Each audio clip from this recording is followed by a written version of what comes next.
नमस्कार साथियों, मैं प्रियंका गुप्ता इस अध्ययन पे आप सबका स्वागत करती हूँ। आशा करती हूँ कि आप सब अच्छे होंगे और अपनी पढ़ाई भी अच्छे से कर रहे होंगे। और जो लोग दिसंबर यूजीसी नेट की तैयारी कर रहे हैं, ठीक है, उन्होंने टेस्ट सीरीज प्लस मेंटरशिप भी ज्वाइन कर ली होगी। इस प्रकार से आपको पता है कि हम लोगों ने टेस्ट सीरीज प्लस मेंटरशिप का आपका कोर्स लॉन्च किया है, जिसकी आपकी एडमिशन डेट है 31 जुलाई तक। आप उसमें एडमिशन ले सकते हैं और अपनी दिसंबर यूजीसी नेट और जेआरएफ की तैयारी को एक मजबूती प्रदान कर सकते हैं।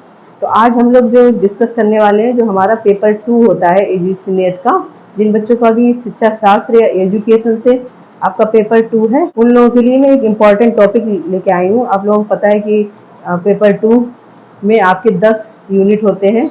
तो आपका जो एजुकेशनल रिसर्च है, उसमें एक टॉपिक दिया हुआ है क्वालिटेटिव रिसर्च। ठीक है, तो आज हम लोग क्वालिटेटिव रिसर्च के बारे में पढ़ेंगे, प्लस ये कितने प्रकार की होती है।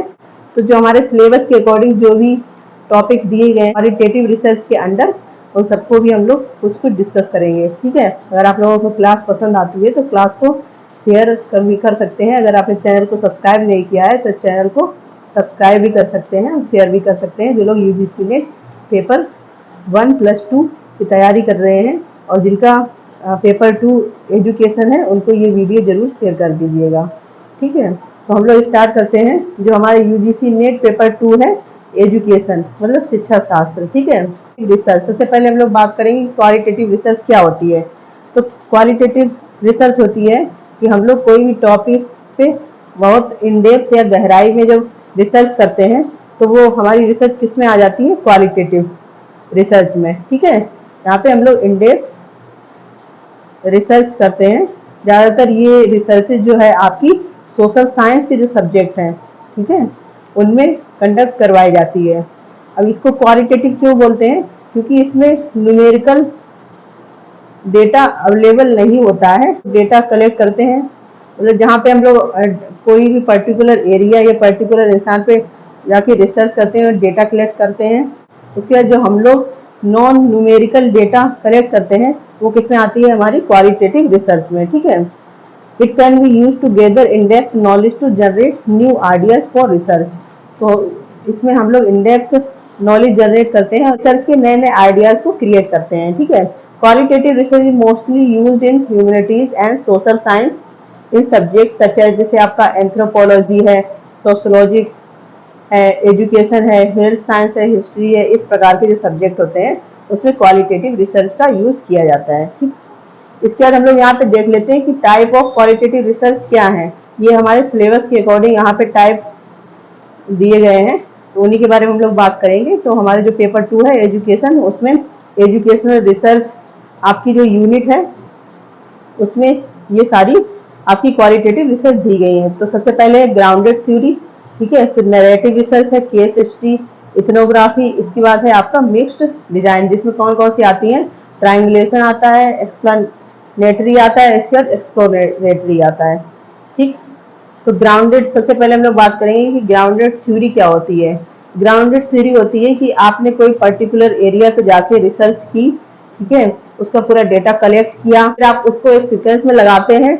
उसके बाद क्या करते हैं, कोई नई रिसर्च करते हैं। ग्राउंडेड थ्योरी में होता है कि आप बहुत सारा डेटा कलेक्ट करके कोई नई थ्योरी या कोई नई एक्सपेरिमेंट, या कह सकते हैं कि कोई नई डिस्कवरी करते हैं। तो वो किस में आता है, आपकी ग्राउंडेड थ्योरी में। ठीक है, नैरेटिव क्या होता है, पर्टिकुलर चीज को लेके बहुत सारी जगह पे रिसर्च किया, बहुत सारे लोगों से पूछताछ की, प्रश्नावली आपने बनाई, जो भी आपने इंटरव्यू कंडक्ट करवाए, सब कुछ इकट्ठा करके फिर आपने उनको एक स्टोरी के रूप में नरेट कर दिया, मतलब आपने एक छोटी सी स्टोरी बना दी।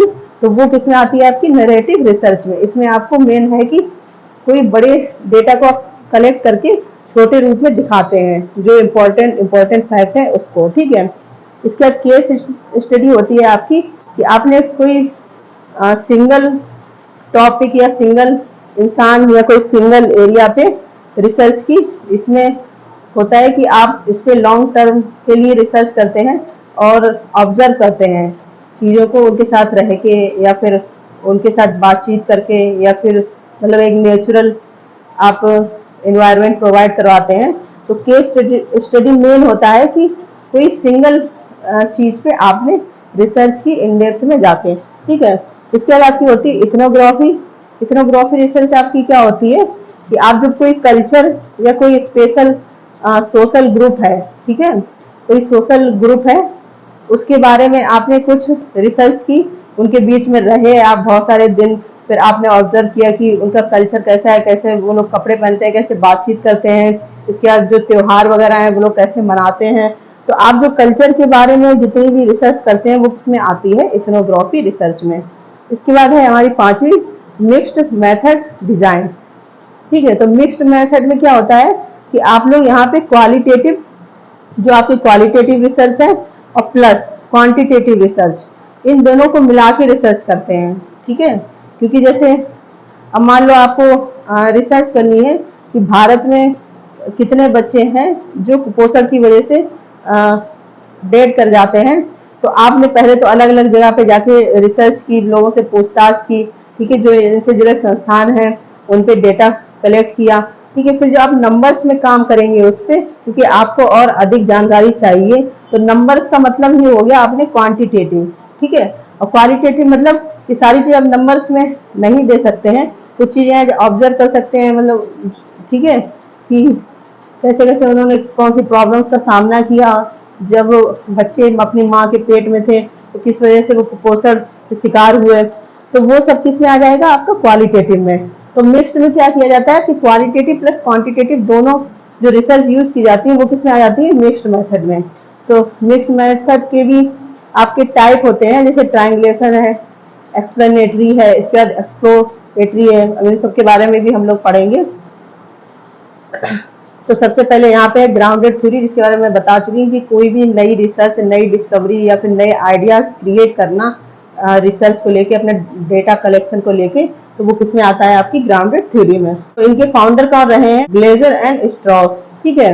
इन्होंने सबसे पहले क्या किया था, जो बीमार मरीज थे उनकी हेल्थ को लेके अपने एक्सपीरियंस शेयर किए थे और कुछ नए आइडियाज दिए थे कि इस प्रकार से अगर वर्क किया जाएगा तो इनकी हेल्थ ठीक हो सकती है, ठीक है। A set of systematic inductive methods for conducting qualitative research aim towards theory development, मतलब यहाँ पे इन्होंने कोई भी थ्योरी नई डेवलप की। डिस्कवरिंग और जनरेटिंग अ थ्योरी, कोई नई थ्योरी बनाना या जनरेट करना, तो वो किसमें आ जाता है, आपका ग्राउंडेड थ्योरी में। This situation is one in which individual interact, take actions और engage in process in response to phenomenon, ठीक है। मतलब कोई एक सिचुएशन पे लोग कैसे इंटरेक्ट करते हैं, कैसे उनके एक्शंस रहते हैं, कैसे वो इंगेज होते हैं, ये सब का ऑब्जर्वेशन किया जाता है। The researcher intends to explore how people act and react to a phenomenon, ठीक है। मतलब कि कोई एक पर्टिकुलर चीज पे लोग कैसे रिएक्ट करते हैं, इन सब के बारे में डाटा कलेक्ट करते हैं, एनालाइज करते हैं, फिर कोई नई थ्योरी या आइडियाज डेवलप करते हैं, ठीक है। सीधा से आपको पता होना चाहिए ग्राउंडेड थ्योरी में होता है कि नई डिस्कवरी करना, नया रिसर्च के आइडियाज देना, या फिर कुछ भी थ्योरी डेवलपमेंट का प्रोसेस है, वो नई चीज क्रिएट करना, तो वो किसमें आपकी आती है, ग्राउंडेड थ्योरी में, ठीक है। नेक्स्ट है नरेटिव। नरेटिव से ही आपको पता चल रहा है कि कोई बड़ी चीज है उसका समराइज रूप देना, ठीक है। कोई जैसे होल है तो उसको समरी आप जो लास्ट में देंगे तो वो आपकी क्या होती है, नरेटिव रिसर्च। ये भी क्वालिटेटिव रिसर्च के अंडर में आती है। इसमें आपका रॉ डाटा, मतलब आप अलग अलग जगह से डाटा कलेक्ट करते हैं, फिर उसको लास्ट में जाके समराइज कर देते हैं, ठीक है। इसका यूज भी हम लोग जैसे कल्चरल, हिस्टोरिकल एक्सपीरियंसेस, इन सब में करते हैं, ठीक। Involve using story telling methodology. Story telling जैसे हम लोग क्या है, किसी के बारे में, मान लो कोई मूवी जैसे बनी है, मैरी कॉम के ऊपर मूवी बनी थी, तो उनकी पूरी लाइफ के बारे में जो डायरेक्टर थे उन्होंने पता किया होगा, सारी उनकी चीज उन्होंने कहाँ कहाँ पे, अब जब उन्होंने मूवी बनाई तो क्या है, मूवी को 2 या 2.5 घंटे में दिखा दिया उनकी पूरी जीवन को, तो क्या हो गया, उन्होंने पूरी उनकी लाइफ को 2-2.5 घंटे में नरेट कर दिया, ठीक है। तो इस प्रकार से आपकी ये नरेटिव रिसर्च होती है। Researcher use narrative analysis to understand how research participant construct story and narrative from their own personal experiences, ठीक है। मतलब अपने पर्सनल एक्सपीरियंस के हिसाब से उसको नरेट कैसे करते हैं। जैसे एग्जांपल हो गया आपका stories, interviews, life history, journals होते हैं, फोटोग्राफ्स होती हैं, या अदर कोई आर्टिफैक्ट हो गए, इस प्रकार से तो ये इसके बाद केस स्टडी हम लोग देख लेते हैं। Case study as a method of research focuses on in depth study of a unit. देखो एक सिंगल यूनिट पे इस पर वर्क होता है केस स्टडी में, ठीक। और केस इन टोटलिटी या फिर कोई पर्टिकुलर एक एरिया पे रिसर्च करना। It involves detail in depth data collection employing multiple source of information concerning all pertinent aspects of a case। मतलब कि एक पर्टिकुलर एरिया या यूनिट पे वर्क करते हैं अलग अलग मेथड को यूज करके, ठीक है। Use in the social science because it involves observing subject, क्योंकि इसमें ऑब्जर्व किया जाता है, और cases in their natural setting, मतलब उनकी जो भी नेचुरल सेटिंग्स है ऑब्जर्व तभी कर पाएंगे ना जब इस कोई भी चीज है वो अपनी नेचुरल सेटिंग्स में वर्क कर रही है। क्योंकि अगर जैसे मान लो एग्जाम्पल के तौर पे आप लोग एजुकेशन तैयारी कर रहे हैं तो हो सकता है आपने बीएड वगैरह किया हो या कोई भी क्लास ले लो आप, तो वहां पे अगर आपको पता है आप जैसे क्लासरूम में पढ़ा रहे हैं, तो बीएड में आप लोग देखा आप टीचिंग करने जाते हैं स्कूल्स में, तो आपको पता होता है कि पीछे टीचर्स बैठे हैं, या फिर जैसे आप लोग इंटरव्यू देने जाते हैं तो आपको पता है सामने लोग बैठे हैं, तो आप अपने नेचुरल उसमें नहीं रहते हैं, कहीं ना कहीं आप अलग तरीके से ही रिएक्ट करेंगे, बात करेंगे, ठीक है। तो जब केस स्टडी होती है तो उसमें जो रिसर्चर होता है वो ज्यादातर कोशिश करता है कि नेचुरल जो चीजें हैं उसमें ही उसको ऑब्जर्व किया जाए, कि मतलब तो सामने कोई ऐसा रिएक्ट कुछ पढ़ा रहा है या कुछ भी कर रहा है तो उसको पता ना चले कि उसको ऑब्जर्व किया जा रहा है, तभी असली रिजल्ट सामने आ पाते हैं, ठीक है। तो केस हिस्ट्री समझ में आ गया, कोई एक पर्टिकुलर यूनिट या एरिया या कोई भी पर्टिकुलर सैंपल हो गया उस पर इन डेप्थ में डेटा कलेक्ट करना या उस पर रिसर्च करना। नेक्स्ट है हमारी इथनोग्राफी। इथनोग्राफी मतलब क्या हो गया कि जो भी कोई पर्टिकुलर कल्चर है, ठीक है, जैसे कहते हैं कि इस समुदाय के लोग हैं, जैसे आपसे पूछा जाता है एग्जाम में कि बिहू कहाँ से रिलेट करता है, ठीक है, तो मतलब एक पर्टिकुलर है उनका अलग एक कल्चर है। मणिपुर में आप लोग देखते हैं कि अलग कल्चर है, तो मतलब कोई पर्टिकुलर कल्चर के ऊपर आप जब रिसर्च करते हैं, वहां गए कुछ महीनों या कुछ लोग बहुत लंबे टाइम तक भी रिसर्च करते हैं, तो वहां रहे, उनके साथ रहे, खाया पिया, सारी चीजें जैसे त्योहार वगैरह मनाए, तो उन्हें पता चलता है कि एक कल्चर में किस किस प्रकार से चीजें होती है। तो इथनोग्राफी अगर रिसर्च पूछी जाती है तो सीधा है कि वो कल्चर से रिलेट करती है, ठीक है। तो इसमें भी ethnography can be understood as a description and interpretation of a culture और सोशल ग्रुप और कोई सिस्टम, मतलब कोई अलग से कोई सिस्टम है। The focus of the study remains on examining the patterns of behaviour of A group, ठीक है, इस customs and way of life, मतलब वो लोग कैसे रहते हैं, उनका रहन सहन कैसा है, पहनावा कैसा है, ठीक है। Use to draw conclusions about how societies and individuals functions, मतलब उनकी सोसाइटी में कैसे इंडिविजुअल हैं जो काम करते हैं, वर्क करते हैं। It involves N up close observation of the participants and a detail description of their culture, behaviour, mutual differences, ठीक है, एंड प्रैक्टिसेस। तो कल्चर मतलब पर्टिकुलर कोई कल्चर है, कोई सोशल ग्रुप है या कोई पर्टिकुलर कोई अलग से सिस्टम चल रहा है, तो उस पर जो रिसर्च होती है उसको क्या बोलते हैं, इथनोग्राफी रिसर्च। इसके बाद नेक्स्ट है हमारा मिक्स्ड मेथड रिसर्च, जिसमें मैंने आपको बताया कि क्वांटिटेटिव क्वालिटेटिव रिसर्च दोनों यूज किए जाते हैं, ठीक है। तो वो किसमें आ जाती है आपकी मिक्स्ड मेथड में। इसके बाद हम लोग यहाँ भी देख लेते हैं, इसमें देख लो ये क्वालिटेटिव रिसर्च होगी, ये क्वांटिटेटिव रिसर्च होगी, तो दोनों ही एस्पेक्ट्स इसमें इंक्लूड होते हैं, ठीक है। तो qualitative sorry mixed method research में क्या था, ट्रायंगुलेशन। अब ट्रायंगुलेशन क्या होता है कि जब हम एक या एक से अधिक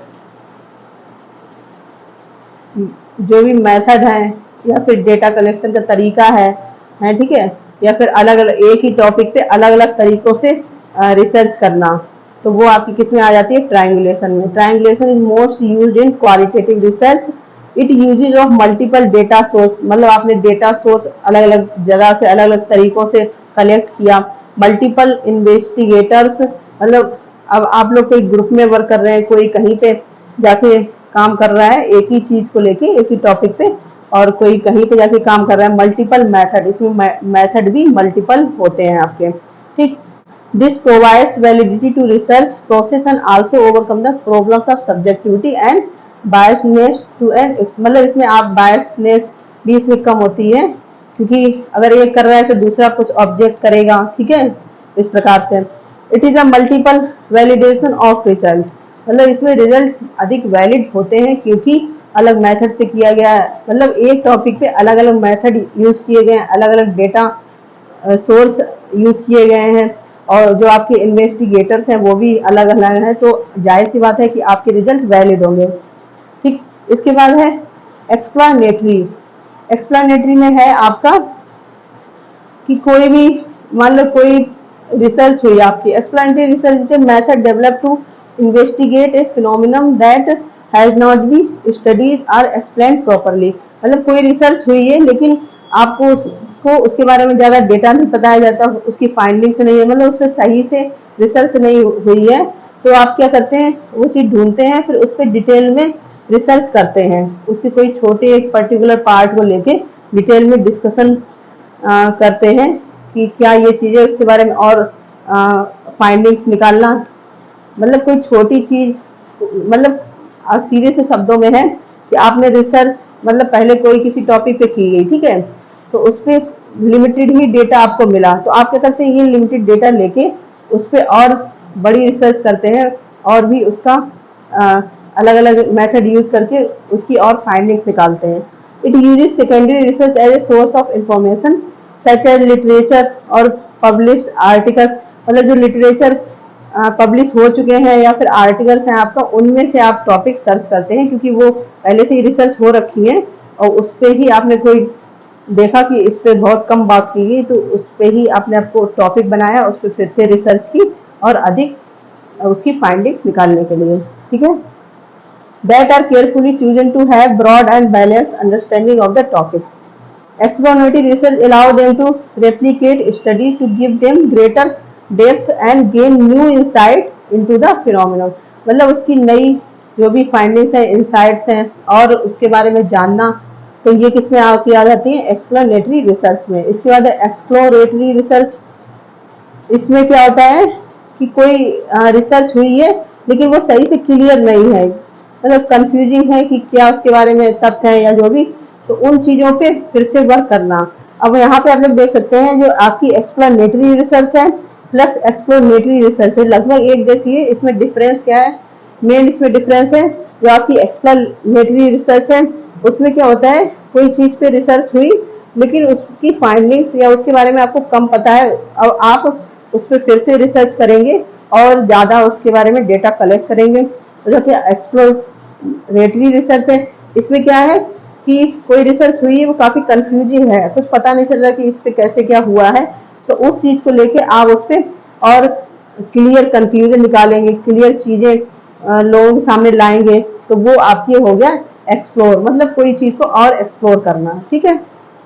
और एक्सप्लेनेटरी में क्या है, जो चीज है उसको ही और अधिक एक्सप्लेन करना, ठीक है। यहाँ पे ये दिया भी गया है किस प्रकार से। इसमें एक्सप्लोरेटरी जो है उसमें क्या होता है, आइडेंटिफाई द प्रॉब्लम, आप प्रॉब्लम देखेंगे, जैसे आपकी रिसर्च हुई, आपको कंफ्यूजिंग लग रही, कुछ पता नहीं चल रहा, फिर आप दोबारा से इसमें प्रॉब्लम देखेंगे क्या है, ठीक है, हाइपोथेसिस बनाएंगे, डिजाइन बनाएंगे, मेथडोलॉजी क्या क्या मेथड यूज करने हैं, फिर डेटा कलेक्ट करेंगे, ठीक है, फिर आंसर लेके आएंगे जो भी आप फ्यूचर रिसर्च है उसके लिए। और एक्सप्लेनेटरी में क्या होता है कि प्रॉब्लम तो वही है, आपको प्रॉब्लम फाइंड नहीं करनी है, उस पर डायरेक्ट रिसर्च क्वेश्चन बनाएंगे, फिर हाइपोथेसिस करेंगे, फिर मेथडोलॉजी जो भी है वो यूज करेंगे, ठीक है। Analyse your data and report result, interpret the result and provide suggestion for future. समझ में आ गया, इसमें प्रॉब्लम फाइंड करनी है आपको, क्योंकि कंफ्यूजन है, प्रॉब्लम ही नहीं पता चल रही, इसमें प्रॉब्लम पता है, उसके बारे में आपको एक्सप्लेन करना है। आशा करती हूँ अब आपको डिफरेंस समझ में आ गया होगा, ठीक है। तो ये आज आपका टॉपिक था, ये जो एजुकेशन पेपर 2 का है, आपका एजुकेशन रिसर्च यूनिट है, उसका ही जो क्वालिटेटिव रिसर्च से ये टॉपिक लिया गया है, ठीक है। तो आप लोग इसको देख सकते हैं। तो आशा करती हूँ कि आपको टॉपिक समझ में आया होगा, और फिर भी आपको अगर कोई कंफ्यूजन है तो आप कमेंट बॉक्स में पूछ सकते हैं, और चैनल को शेयर और सब्सक्राइब भी कीजिए, जिससे ज़्यादा से ज़्यादा बच्चे जुड़ पाएँ और जो फ्री कंटेंट दिया जा रहा है उसका बेनिफिट ले पाए वो भी। ठीक है, इसी प्रकार की क्लासेस अपडेट के लिए बने रहिए। HL अध्ययन से धन्यवाद।